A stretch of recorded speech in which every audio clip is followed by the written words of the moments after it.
ज्ञानेश्वरी पठण अध्याय 8 ओव्या 61 ते 80 श्लोक 6 ते 7। प्रतीतीची या माझ घरी तया निश्चयाची ओवरी आली म्हणून बाहेरी नव्हेची से ऐसे सबाय ऐक्य संचले मीची होऊनी असता रचिले बाहेरी भूतांची पाचही खवले नीणताची पडिली आता उभे या उभेपण नाही जायाचे मा पडली या गहन कवन तयाचे म्हणून प्रतीतीचे या पोटीचे पाणी न हले ते ऐक्याची आहे ओतिली की नित्य तिची या हृदयी घातली जैसी समरस समुद्री धुतली रुळेची ना पयाथावी घट बुडाला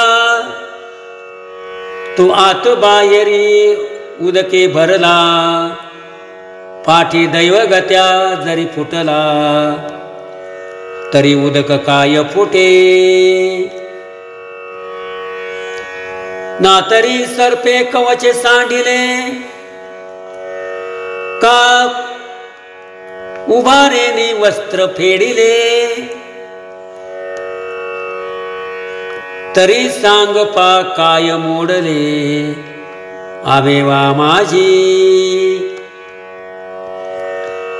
कैसा आकारू हा आहास भ्रंशे वाचुनी वस्तू ते सासलीची असे तेची बुद्धी झाली या विसूसे कैसे नियाता म्हणून या परिमाते अंतकाळी जाणत साते जे मोकली ती देहाते तिमीची होती एरवी तरी साधारण आदळल्या मरण जो आठवो धरी अंतकरण तेची होई जे जैसा कवणू एकू काकुळती पळता पवनगती दुपावली अवचिती कुहा माझी पडली या आता तया पडनया रोते पडन चुकावया परवते नाही म्हणून तेथे पडावेची पडे तेवे मृत्यूचे नि अवसरे एके जे येऊनी जीवा समोर ठाके ते होणे मग न चुके बलतया परी आणि जागता जवळ असिजे तव जेने ध्याने भावना भाविजे डोळा लागत खेव देखिजे तेची स्वप्ने यं यं वापि स्मरं भावं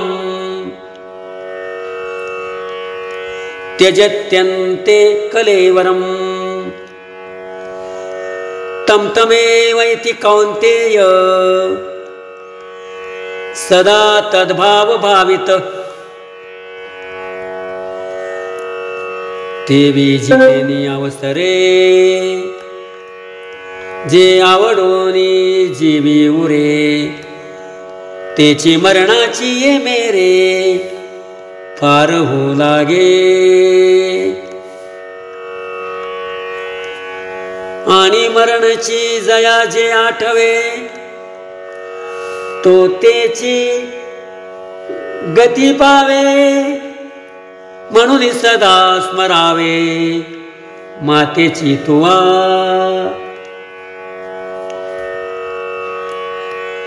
तस्मात् सर्वेषु कालेषु